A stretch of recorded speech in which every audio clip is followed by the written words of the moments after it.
Hola, ¿qué tal? Sean todos bienvenidos a este su espacio de Estado, Sociedad y Derecho. El día de hoy estaremos hablando sobre la primera sentencia internacional condenatoria en contra del Estado mexicano. Y para entender un poco más acerca de este tema, tenemos a un invitado especial. Él es un estudiante de la carrera de Ciencias Políticas de la Universidad Nacional Autónoma de México. Su nombre es Isael Chavarría. Así es que démosle la más cordial bienvenida.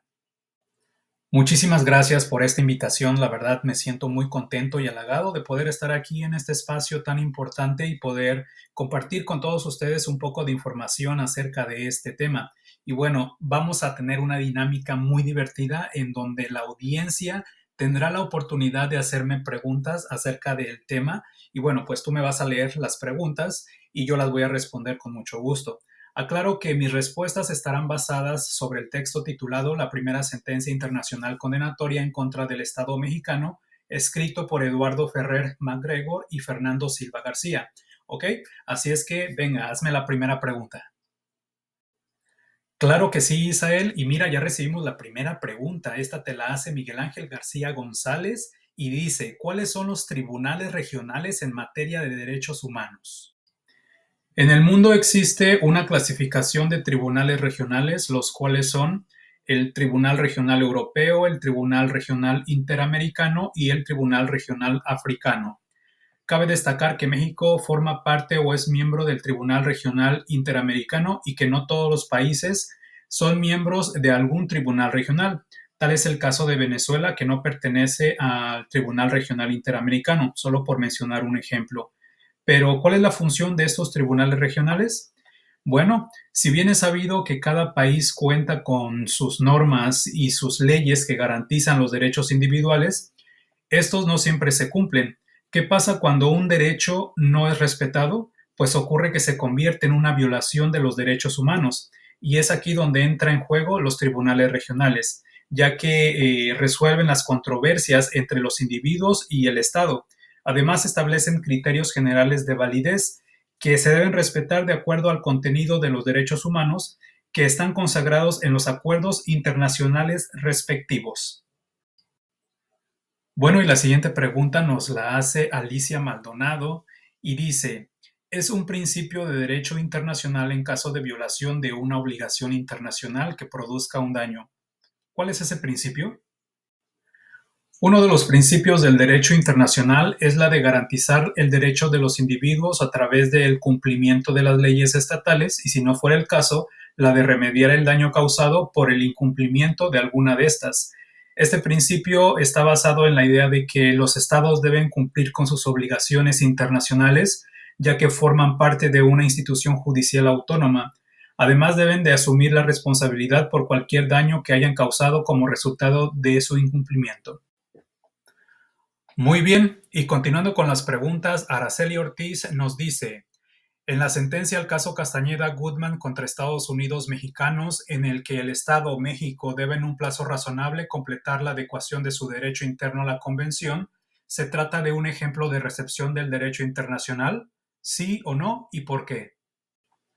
Claro que sí se trata de un ejemplo de recepción del derecho internacional, debido a que es la misma Corte Interamericana la que está dando la sentencia al Estado mexicano de reparar el daño de violación del derecho del señor Goodman, además de que se le deberá pagar el monto fijado por el reintegro de los costos y gastos que el señor haya tenido y brindará a la Corte Interamericana un informe que contenga todas las medidas requeridas para que se lleve a cabo su cumplimiento. Sin duda es un tema muy interesante. Tenemos una audiencia muy participativa el día de hoy y la siguiente pregunta la hace Miguel Ángel Ortiz Cortés y dice así, ¿cuál es la importancia de los derechos de participación democrática para la igualdad, la no discriminación y el Estado de Derecho? Muy buena pregunta. Creo que a partir del caso Castañeda Goodman queda claro que los derechos políticos son también derechos humanos, así como lo son la libre expresión, la libertad de reunión y la libertad de asociación. Todos ellos en su conjunto hacen posible una sociedad más democrática y participativa. La participación promueve la igualdad en la toma de decisiones independientemente del origen de la persona, de su género o la orientación sexual. Al garantizar el derecho de participación, también se promueve la inclusión y la diversidad de ciertos grupos de la sociedad, fortaleciendo así la legitimidad de las instituciones, la transparencia, el respeto por las leyes y los derechos humanos. Y continuando con las preguntas, es el turno de Eduardo Vázquez Solís, quien dice, ¿por qué la facultad de los estados de regular o restringir los derechos no es discrecional? Bueno, esto se debe a que el estado es miembro de algún tribunal regional. Como lo he explicado anteriormente, existen estados que son miembros de algún tribunal regional, otros que no lo son. En el caso de México, pues es miembro del Tribunal Regional Interamericano. Así es que el Estado mexicano está limitado por el derecho de este tribunal regional, ya que exige el cumplimiento de determinadas exigencias que, de no ser aceptadas, pues transforma la restricción en ilegítima y contraria a la convención a la que pertenece. Muy bien, y vamos a continuar con las preguntas. Es el turno de José Manuel Ibarra, quien dice, ¿qué es la recepción automática y qué es la recepción específica? Claro que sí, la recepción automática se refiere a la integración de las normas internacionales. Por ejemplo, en el caso de México se refiere a la aplicación directa de las normas establecidas por el Tribunal Interamericano al derecho interno del país.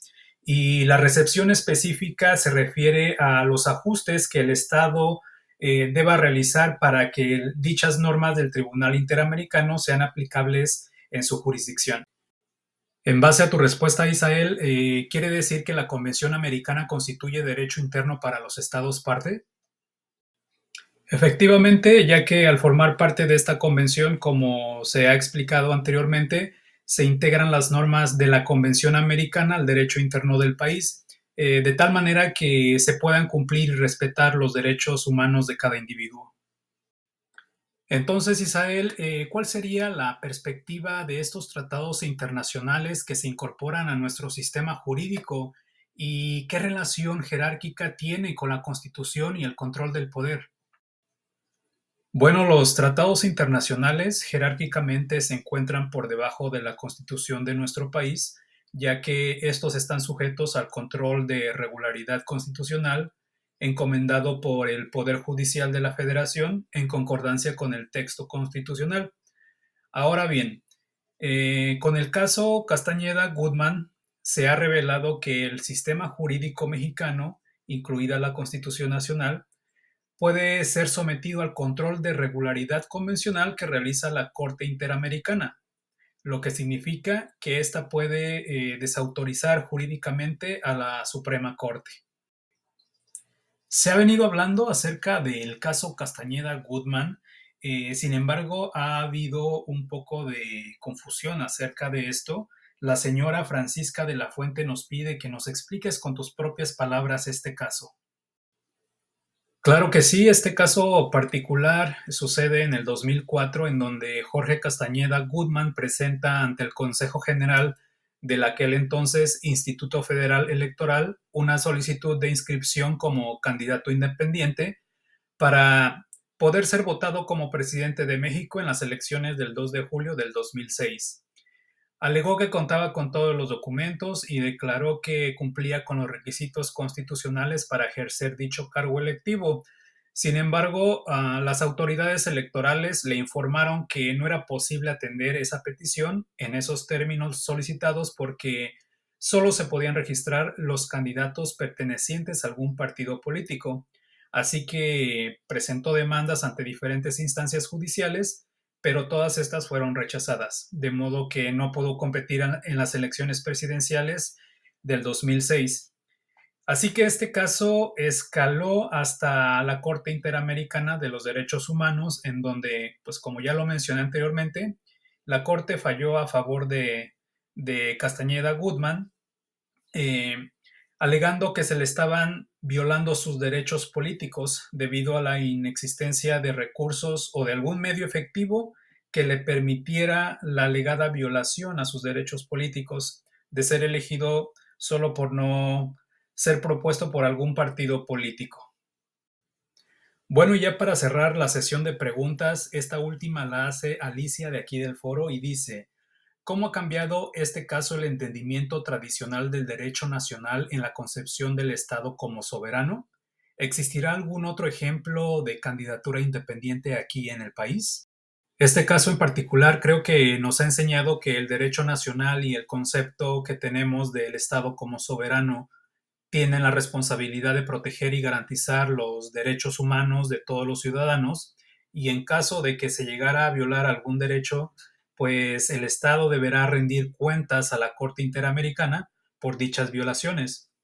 Y otro ejemplo sobresaliente de candidatura independiente es la de Jaime Rodríguez Calderón, mejor conocido como el Bronco, quien participó en las elecciones presidenciales de México en el 2018. Y bueno, es así como se demuestra el cambio significativo en el entendimiento del derecho nacional en relación con la soberanía del Estado. Y es así como cerramos este podcast, agradeciendo a todos los participantes y en especial a nuestro gran invitado Isael. Pues de igual manera agradezco a todos ustedes, me dio mucho gusto el poder estar aquí y compartir un poco acerca del conocimiento del derecho internacional en el orden jurídico interno. Espero poder estar aquí nuevamente. Hasta pronto.